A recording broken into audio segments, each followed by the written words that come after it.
नमस्कार विद्यार्थी मित्रांनो, आपणा सर्वांचं नॉलेज पॉईंटमध्ये स्वागत आहे. आणि आज आपण इयत्ता 10वीचा प्रॅक्टिस सेट 1.5 त्यामधले उरलेले 3 गणित पाहणार आहोत. तर या अगोदरच्या 3 गणिताचा मी एक व्हिडिओ टाकलेला आहे. तो व्हिडिओ जर तुम्ही पाहिलेला नसेल तर त्या व्हिडिओची लिंक मी डिस्क्रिप्शन बॉक्समध्ये दिलेली आहे, त्यावरून तुम्ही तो व्हिडिओ पाहू शकता. ठीक आहे. तर आपण उरलेले 3 गणित आज पाहणार आहोत.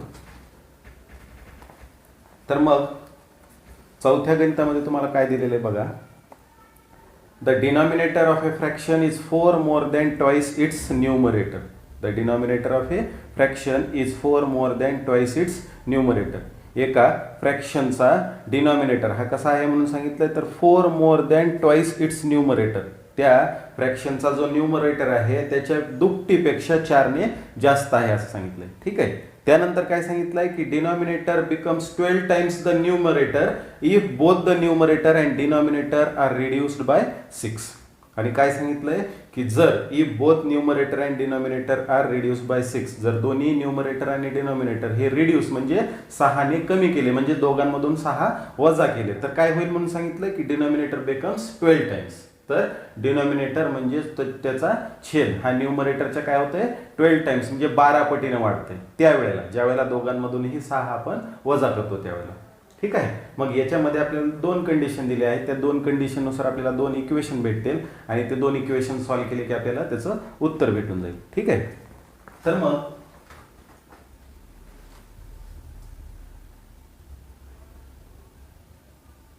लेट the fraction is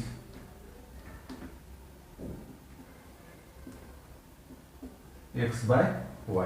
मग समजा तो फ्रॅक्शन x by y आहे असं गृहीत धरू. मग x काय झाला न्यूमरेटर म्हणजे अंश आणि y हा काय झाला डिनॉमिनेटर म्हणजेच त्याचा छेद. मग आपल्याला पहिली कंडिशन काय सांगितली आहे याच्यामध्ये की denominator of A fraction is 4 more than twice its numerator. पहिल्या कंडिशन नुसार काय सांगितलंय की त्या फ्रॅक्शनचा डिनॉमिनेटर जो आहे तो काय म्हणून सांगितलंय न्यूमरेटरच्या 4 मोर आहे, म्हणजे 4 ने जास्त आहे. कुणापेक्षा ट्वाइस द न्यूमरेटर म्हणजे न्यूमरेटरच्या दुप्पटीपेक्षा 4 ने जास्त आहे.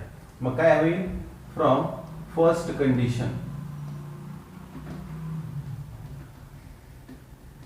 पहिल्या अटीनुसार काय सांगितलंय की डिनॉमिनेटर इज, मग डिनॉमिनेटरच्या स्वरूपात तुम्हाला सांगितलेली कंडिशन म्हणून डिनॉमिनेटर अगोदर लिहिला, डिनॉमिनेटर y आहे.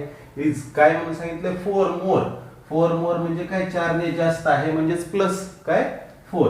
आणि कुणापेक्षा 4 ने जास्त आहे म्हणलंय तर ट्वाइस द न्यूमरेटर म्हणजे न्यूमरेटरच्या दुप्पटीपेक्षा. न्यूमरेटर कोण आहे मग तुमचा x आहे, त्याच्यात ट्वाइस किती झाला 2x. ठीक आहे. तर हे झालं तुमचं इक्वेशन नंबर 1. पहिल्या कंडिशन नुसार हे इक्वेशन भेटलं तुम्हाला. मग दुसरी कंडिशन काय सांगितली की denominator becomes 12 times the numerator if both numerator and denominator are reduced by 6. काय सांगितलंय की जर दोन्ही न्यूमरेटर आणि डिनॉमिनेटर दोघांमधूनही 6 वजा केले तर येणारा डिनॉमिनेटर हा त्या न्यूमरेटरच्या 12 पट होईल म्हणून सांगितलंय. ठीक आहे. मग फ्रॉम सेकंड कंडिशन काय होईल,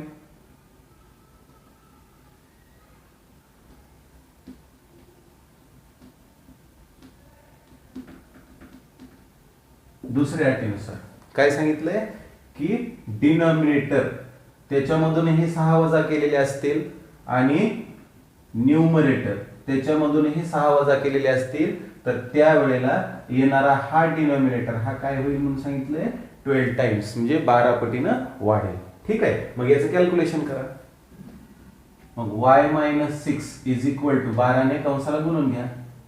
12x वजा 12 सख 72. मग हा y जसा आहे तसाच ठेवा. 12x डावीकडे आला तर तो काय होईल -12x आणि इज इक्वल टू काय होईल हा -72 जशाला तसा राहू द्या.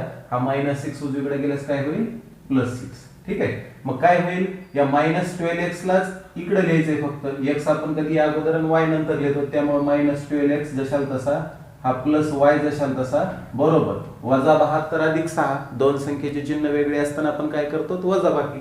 मग 72 मधून 6 गेले 66 राहिले आणि वजाबाकीला मोठ्या संख्येचं चिन्ह म्हणून -66. ठीक आहे.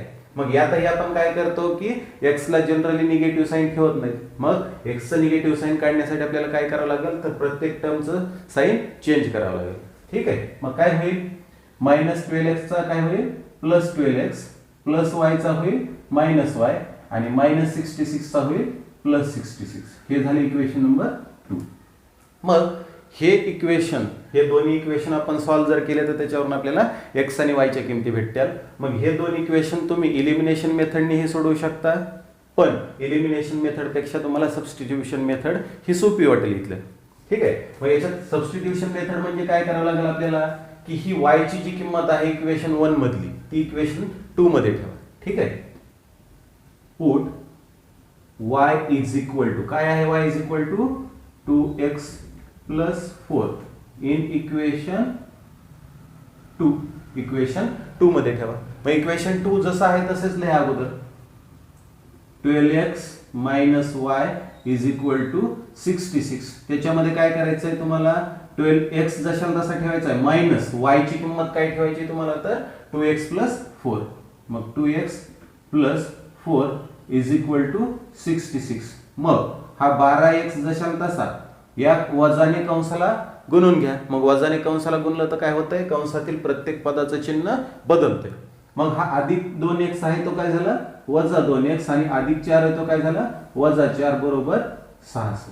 मग आता काय होईल 12x मधून 2x गेले किती झाले 10x वजा 4 बरोबर 66. म्हणजेच काय होईल आता तर आपल्याला x ची किंमत काढायची म्हणून 10x बरोबर 66 हा वजा 4 आहे तो उजवीकडे गेल्यास काय होईल अधिक 4. ठीक आहे.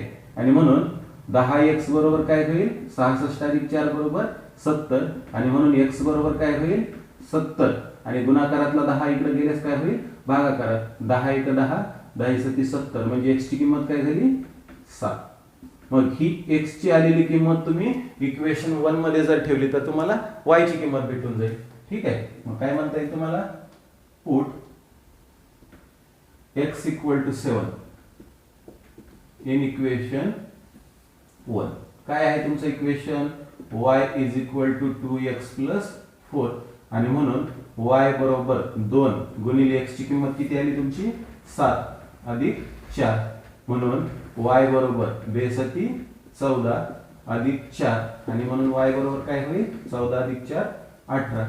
म्हणजे तुम्हाला आता भेटलाय डिनोमिनेटर y ची किंमत आली आहे 18. ठीक आहे. मग x ची किंमत 7 आली आहे y ची किंमत 18 आली म्हणजे तुमचा येणारा फ्रॅक्शन काय झाला मग देअरफॉर फ्रॅक्शन इज काय झाला तुमचा फ्रॅक्शन x बाय y म्हणजे त्याच्यात x आणि y ची किंमत ठेवा. x ची किंमत काय आहे 7 आणि y ची किंमत काय आहे 18 म्हणजे हा झाला तुमचा फ्रॅक्शन. ठीक आहे.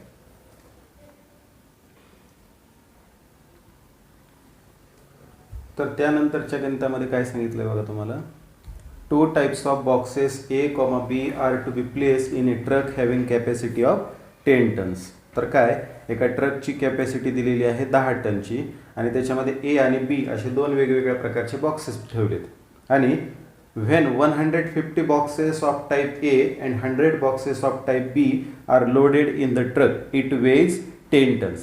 मग काय सांगितलंय की ए प्रकारचे जर 150 म्हणजे 150 बॉक्सेस जर बसवले आणि बी प्रकारचे जर 100 म्हणजे 100 बॉक्सेस जर बसवलेत तर त्या ट्रकची कॅपॅसिटी म्हणजे वजन किती आहे तर 10 टन आहे. ठीक आहे. आणि but when 260 boxes of type A are loaded in the truck it can still accommodate 40 boxes of type B. आणि जर त्याच ट्रकमध्ये जर 260 ए प्रकारचे जर बॉक्स बसवले तर त्याच्यात आणखी 40 बी प्रकारचे बॉक्स बसू शकतात असं सांगितलेलं आहे. ठीक आहे. तर तुम्हाला काय विचारले मग शेवटी find the weight of each type of box.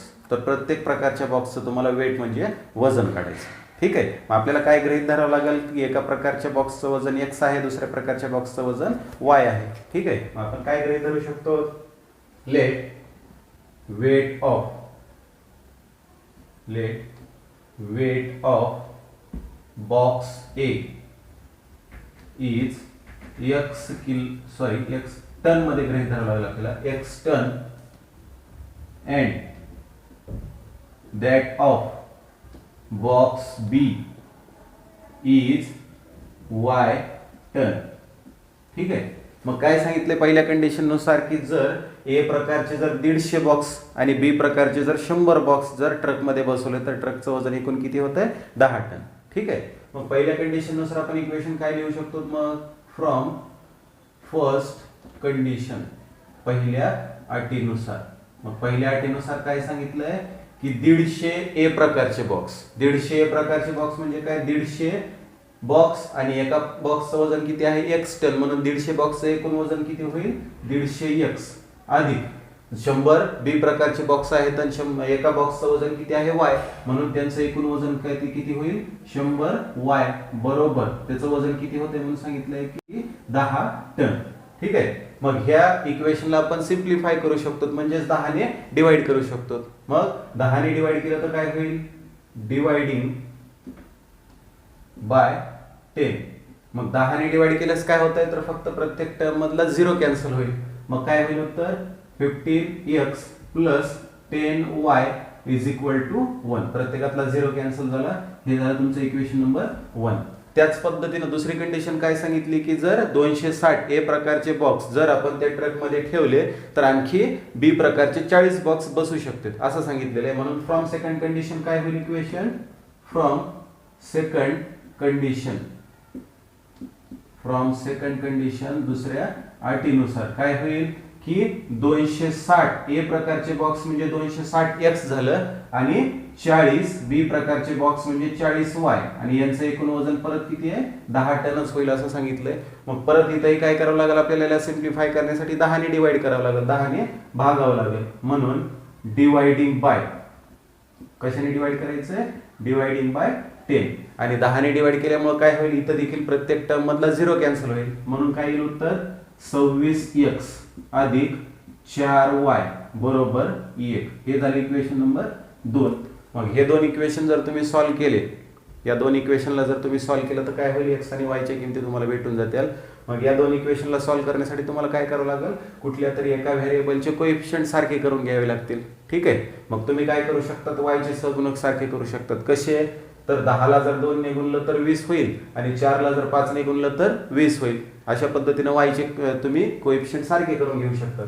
म्हणून काय म्हणावं लागेल तुम्हाला मल्टिप्लाइंग इक्वेशन 1 इक्वेशन 1 ला कशाने मल्टिप्लाय करावं लागेल तुम्हाला इक्वेशन 1 बाय 2 अँड इक्वेशन 2 ला कशाने मल्टिप्लाय करावं लागेल 4 ला 5 ने गुणला तर 20 होईल म्हणून इक्वेशन 2 ला 5 ने मल्टिप्लाय करावं लागेल. ठीक आहे. मग मल्टिप्लिकेशन केल्यानंतर तुमचे इक्वेशन्स काय तयार होतील बघा. याला जर तुम्ही 2 ने गुणलं तर काय होईल 15 दुनी 30x अधिक 10 दुनी 20y आणि बरोबर 2 बे. हे झालं इक्वेशन नंबर नवीन इक्वेशन नंबर आहे हे इक्वेशन नंबर 3. आणि याला कशाने गुणायचंय तुम्हाला 5 ने गुणायचंय म्हणून याला 5 ने जर गुणलं तर 26 5 30 130x अधिक याला जर 5 ने गुणलं तर 4 पंचे 20y बरोबर याला जर 5 ने गुणलं तर 5 1 5. हे झालं इक्वेशन नंबर 4.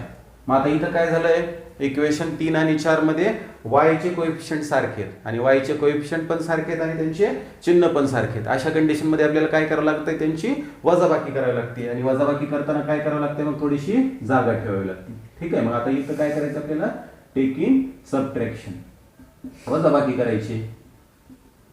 मग सबट्रॅक्शन करताना काय करायचं असते आपल्याला दुसऱ्या इक्वेशन मधल्या प्रत्येक टर्मचं चिन्ह बदलायचं. मग अधिक 130 आहे तो होईल वजा 130 अधिक 20 आहे तो होईल वजा 20 आणि अधिक 5 आहे तो होईल वजा 5. ठीक आहे. मग आता हा अधिक 30 आहे हा वजा 130 आहे. दोन्ही संख्येचे चिन्ह वेगवेगळे आहेत. मग वेगवेगळे चिन्ह असताना त्यांची काय होत असते वजाबाकी. मग 130 मधून 30 गेले किती राहिले 100 पण मोठ्या संख्येला चिन्ह जे असेल तेच उत्तराला येते. मग 130 ही मोठी संख्या आहे त्याला वजा चिन्ह असल्यामुळे उत्तराला देखील वजा चिन्ह येईल वजा 100x हा अधिक 20y वजा 20y कॅन्सल होईल आणि बरोबर उजव्या बाजूला काय होईल 2 आणि वजा 5. दोन संख्येला परत वेगळे चिन्ह आहेत म्हणजे त्यांची वजाबाकी होईल. 5 मधून 2 गेले 3 राहिले पण मोठ्या संख्येचं चिन्ह वजा आहे म्हणून वजा. ठीक आहे. मग आता दोन्ही बाजूला वजा वजा चिन्ह येतं मग दोन्ही बाजूचे वजा वजा चिन्ह काय होते कॅन्सल होऊन जातील म्हणजे उत्तर काय येईल तुमचं 100x बरोबर 3. मग आपल्याला किंमत कशाची काढायची x ची म्हणून x बरोबर काय होईल 3 गुणाकारातला 100 इकडं भागाकारात जाईल. मग आता ही x ची किंमत कुठल्या तरी एका इक्वेशन मध्ये ठेवा. Put x equal to 3/100 in equation 1 मध्ये ठेवूयात आपण. समजा इक्वेशन नंबर 1. मग इक्वेशन 1 काय आहे तुमचं? 15x plus 10y is equal to 1. त्याच्यामध्ये कशाची किंमत ठेवायची आपल्याला? x ची किंमत किती ठेवायची आहे? 3/100. मग 15 इंटू x ची किंमत किती आहे? 3/100 plus 10y is equal to 1. मग इथं काय करावं लागेल आपल्याला? अंशाचा गुणाकार करावा लागेल. 15 × 45 भागिले 100 अधिक 10y बरोबर 1. मग आता किंमत कशाची काढायची आपल्याला? y ची. मग y ची किंमत काढण्यासाठी हा 10y जशाला तसा ठेवा, हा उजवीकडचा 1 जशाला तसा, आणि हा अधिक 45/100 उजवीकडे गेल्यास काय होईल? तो वजा 45/100. मग आता 10y बरोबर इथं काय आहे? दोन्ही संख्यांचे छेद वेगवेगळे. मग दोन्ही संख्यांचे छेद ज्या वेळेला वेगवेगळे असतील त्यावेळेला आपण ते कसं सोडवू शकतो? तर अगोदर त्यांच्या छेदांचा गुणाकार करायचा. अगोदर काय करायचं? त्यांच्या छेदांचा गुणाकार. 100 × 100. आणि मग नंतर काय करायचं? तर त्यांच्या तिरकस गुणाकार करायचा. ते तिरकस गुणाकार म्हणजे कसा करायचा आहे? तर 100 आणि 1 चा गुणाकार करायचा अगोदर. तो लिहा 100 × 100. आणि नंतर कशाचा गुणाकार करायचा आहे? तर या 45 आणि 1 चा. मग हा मधला वजा जशाला तसा ठेवा. 45 × 45. आणि म्हणून 10y बरोबर काय होईल? 100 मधून 45 गेले राहिले 55/100. म्हणून y ची किंमत काय होईल आता? y बरोबर हा गुणाकारातला 10 इकडे गेल्यास काय होईल? भागाकारात. म्हणून 55/100 आणि त्याच्या गुणाकारात जाईल 10. म्हणजेच हे काय झालं? 55/100 गुणिले 10 झाले 1000. म्हणजे y ची किंमत काय झाली? 55 छेदस्थानी 1000. पण या ज्या किमती आल्या x आणि y च्या त्या कशामध्ये आलेल्या असत्या? टर्न मध्ये. ठीक आहे. मग आपण त्याचं उत्तर काय लिहू शकतो? Therefore weight of box A. Box A चं वेट किती आलंय? मग बॉक्स ए चं वेट किती? x आहे. म्हणजे ते किती झालं? 3/100. मग 3/100 लाच आपण कसं लिहू शकतो? जर दशांशाच्या स्वरूपात लिहायचं असेल तर छेदामध्ये 1 च्या पुढे जेवढे शून्य आहेत तेवढ्या अंकाच्या अगोदर आपण दशांश देतो. म्हणजेच त्याचं उत्तर काय होईल? 0.03. पण हे उत्तर कशामध्ये? टर्न मध्ये. ठीक आहे. आणि त्यानंतर comma weight of box B. Box B चं वजन काय आहे? तर 55/1000. आणि 55/1000 म्हणजेच काय? तर छेदस्थानी किती शून्य आहेत? 3 शून्य आहेत. म्हणजे 3 अंकाच्या अगोदर दशांश येईल. पण तुमच्याकडे 3 अंकच नाही आहेत, 2च आहेत. मग त्याच्यासाठी काय करायचं? हे 55 जे 2 अंक आहेत ते जशाला तसे ठेवा. त्याच्या डावीकडे आणखी एक शून्य घ्या आणि त्याच्या अगोदर दशांश द्या. हे झालं 0.055 टन.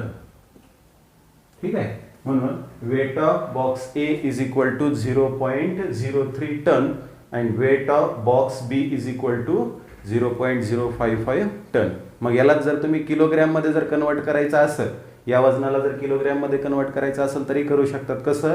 तर या टनला, एका टन मध्ये किती किलोग्रॅम असते? तर 1000 किलोग्रॅम असते. म्हणून तुम्हाला या टनला जे काही उत्तर आले त्याला 1000 ने गुणावं लागेल, ते होईल किलोग्रॅम मध्ये. त्याच पद्धतीने बी ला देखील तसंच करावं लागेल, 1000 ने गुणावं लागेल, मग ते उत्तर येईल किलोग्रॅम मध्ये. ठीक आहे. तर त्यानंतरचा शेवटचा प्रॉब्लेम. आता शेवटच्या प्रॉब्लेमला काय दिलंय बघा? स्टार दिलाय. स्टार दिलाय याचा अर्थ काय की याच्यामध्ये आपल्याला थोडीशी वेगळी पद्धत वापरावी लागेल. आतापर्यंत ज्या पद्धती वापरल्या त्याच्यापेक्षा थोडीशी वेगळी पद्धत वापरायची आहे. तर सांगितलंय काय प्रॉब्लेम मध्ये तुम्हाला? Out of 1900 kilometre Vishal travelled some distance by bus and some by aeroplane. तर विशालने काय केलंय? तर 1900 किलोमीटरचा प्रवास केलाय आणि त्या 1900 किलोमीटरच्या प्रवासामधील काही डिस्टन्स, काही अंतर हे बसने ट्रॅव्हल केलंय आणि काही अंतर हे एरोप्लेनने ट्रॅव्हल केलंय. ठीक आहे. ही पहिली कंडिशन सांगितली. दुसरी काय सांगितली की bus travels with average speed 60 km/h and average speed of aeroplane is 700 km/h. तर बसची ॲव्हरेज स्पीड दिली तुम्हाला 60 km/h आणि एरोप्लेनची ॲव्हरेज स्पीड किती दिली आहे तुम्हाला? 700 km/h. आणि पुढे काय सांगितलंय की it takes 5 hours to complete the journey. तर विशालला बस आणि एरोप्लेनने ट्रॅव्हल करून एकूण टाइम किती लागतंय तर 5 तासाचा कालावधी लागतोय. 5 तास लागते त्याला ती पूर्ण जर्नी करायला. Find the distance Vishal travelled by bus. तर विशालने बसने किती डिस्टन्स ट्रॅव्हल केलं हे तुम्हाला काढायचं. ठीक आहे.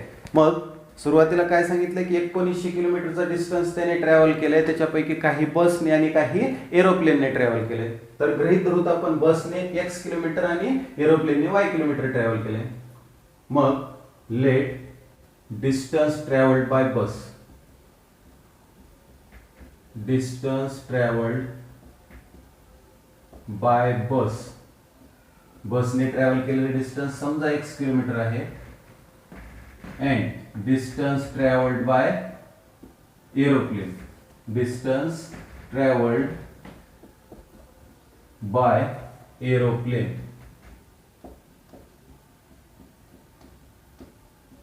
is y kilometre. मग आता हे x किलोमीटर हे बसने ट्रॅव्हल केले, y किलोमीटर हे एरोप्लेनने ट्रॅव्हल केले आणि टोटल डिस्टन्स किती आहे 1900 किलोमीटरचं. ठीक आहे. मग पहिली कंडिशन जी दिली आहे ती काय सांगितली की दोघांचे मिळून 1900 किलोमीटर आहे. म्हणजेच याचा अर्थ पहिल्या कंडिशन नुसार इक्वेशन तुमचं काय होईल x प्लस वाय हे दोघांचे मिळून डिस्टन्स 1900 आहे म्हणजे x plus y is equal to 1900. हे इक्वेशन 1 भेटेल. पण त्याच्यानंतरचे जे इक्वेशन दिले ते कशाच्या स्वरूपात दिले की त्यांना एकूण किती वेळ, विशालला एकूण किती वेळ लागतंय सांगितलं की 5 तासाचा वेळ लागतंय म्हणजे टाइमच्या स्वरूपात दिले. म्हणजेच तुम्हाला अगोदर याच्यावरून टाइम काढावा लागेल. कशाचा टाइम काढावा लागेल की बसने ट्रॅव्हल करण्यासाठीचा किती टाइम लागलाय ते एक काढावं लागेल आणि एरोप्लेनने ट्रॅव्हल करण्यासाठीचा किती टाइम लागलाय ते एक काढावं लागेल. ठीक आहे. मग आपल्याला एक फॉर्म्युला माहिती आहे, speed is equal to distance upon time. तर speed is equal to distance upon time. Therefore टाइमचा फॉर्म्युला काय होईल मग आता टाइम आणि स्पीडच्या अदलाबदल होईल फक्त. Therefore time is equal to काय होईल distance upon speed, distance upon speed. मग आता हा डिस्टन्स अपॉन स्पीडचा फॉर्म्युला वापरायचा आणि त्याच्यात किमती काय ठेवायच्या की दोघांची ॲव्हरेज स्पीड दिली. बसची ॲव्हरेज स्पीड काय दिली तुम्हाला 60 किलोमीटर पर आवर आणि एरोप्लेनची ॲव्हरेज स्पीड किती दिली 700 किलोमीटर पर आवर. ठीक आहे. मग त्याच्यावरून आपल्याला टाइम काय काढता येईल. Therefore time taken by bus, time taken by bus is equal to काय असेल डिस्टन्स किती आहे तर x किलोमीटर एवढा डिस्टन्स आहे आणि त्याची स्पीड काय आहे बसची तर 60 किलोमीटर पर आवर म्हणजे हे झालं आवर. हा झाला टाइम कशाचा तर बसचा. अँड टाइम टेकन बाय, आता एरोप्लेनने घेतलेला वेळ किती आहे time taken by aeroplane is, time taken by aeroplane is, एरोप्लेनचा टाइम काय असेल तर फॉर्म्युल्यामध्ये किमती ठेवा. डिस्टन्स किती ट्रॅव्हल केले एरोप्लेननं y आणि त्याची स्पीड किती होती एरोप्लेनची तर 700. मग हे झालं आवर कारण हा टाइम आहे म्हणून त्याला आपण आवर लिहिलेलं आहे. ठीक आहे.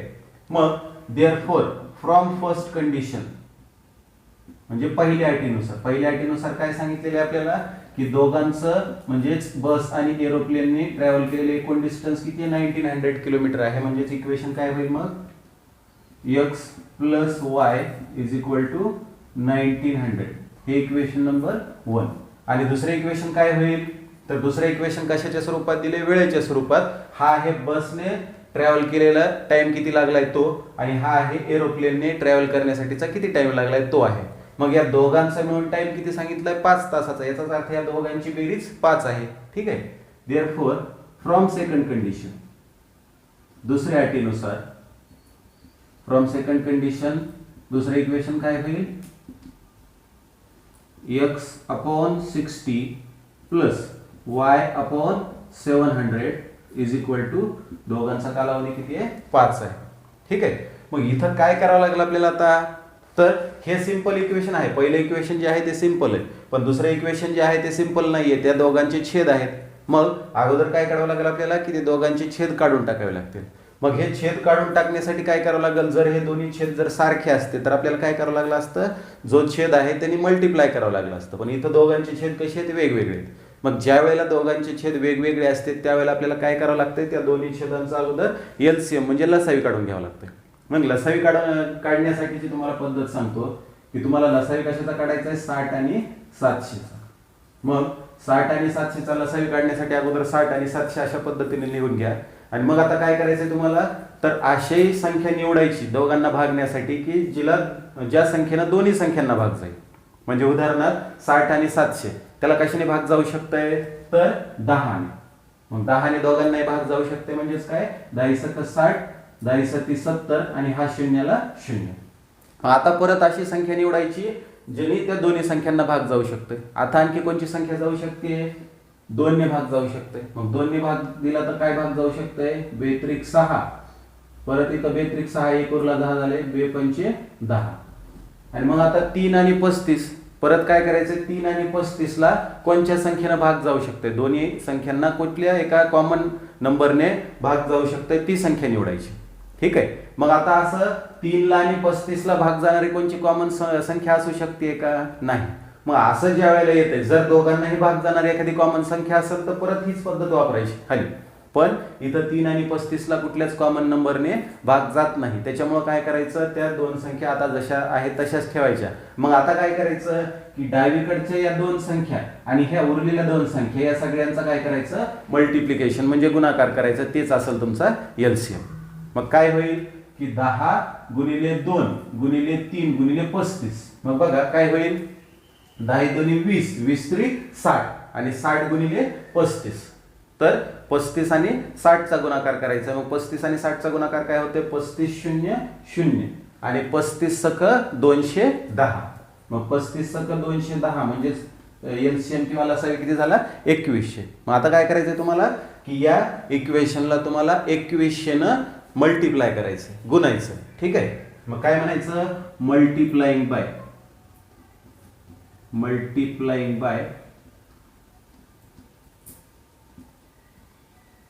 2100. तर 2100 जर गुणलं तर काय होईल, मग आता डायरेक्ट कळणार नाही त्याच्यामुळे मी त्याने गुणतो. x भागिले 60 गुणिले 2100 अधिक y भागिले 700 गुणिले 2100 आणि बरोबर 5 ला पण 2100 न गुणायचं. ठीक आहे. मग काय होईल, हा शून्य आणि हा शून्य कॅन्सल झाला. इथं देखील हे दोन्ही शून्य आणि हे दोन्ही शून्य कॅन्सल होतील. मग इथं काय होईल, 6 ने भाग द्या आता 210 ला. मग 6 1 6, 6 त्रिक 18. पहिला भाग किती झाला, 6 त्रिक 18. 21 मधून 18 गेले 3 उरले, किती झाले 30. मग 6 पंचे 30. मग आता काय होईल, इथं 35 गुणिले x म्हणजे झाला 35x अधिक इथं काय होईल, आता 7 ने 21 ला भागा, 7 1 7, 7 त्रिक 21 म्हणजे 3 गुणिले y 3y बरोबर. उजव्या बाजूला काय होईल, तर 21 5 चा 5 दर्श म्हणजे 105 आणि त्याच्यावर हे पुढचे 2 शून्य जशाला तसे. हे झालं तुमचं इक्वेशन नंबर 2. ठीक आहे. मग त्याच्यानंतर आपल्याला काय करावं लागेल बघा, पुढची स्टेप. त्याच्या पुढे काय करावं लागेल आपल्याला की इक्वेशन 1 आहे तुमचं x + y = 1900. इक्वेशन 2 आहे 35x + 3y = 10500. मग काय करावं लागेल तुम्हाला की y चे सहगुणक सारखे करून घ्या. मग y चे सहगुणक सारखे करून घेण्यासाठी काय करावं लागेल, इक्वेशन 1 ला 3 ने मल्टिप्लाय करावं लागेल. मग काय म्हणावं लागेल बघा आता, मल्टिप्लाइंग इक्वेशन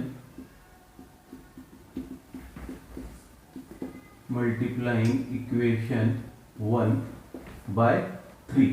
इक्वेशन 1 ला जर 3 ने मल्टिप्लाय केलं तर काय होईल, मग 3 × x म्हणजे 3x प्लस 3 × y म्हणजे 3y आणि 1900 गुणिले 3 किती झाले, 19 त्रिक 57 आणि हे पुढचे 2 शून्य जशाला तसे. हे आलं तुमचं इक्वेशन नंबर 3. नवीन इक्वेशन झालं.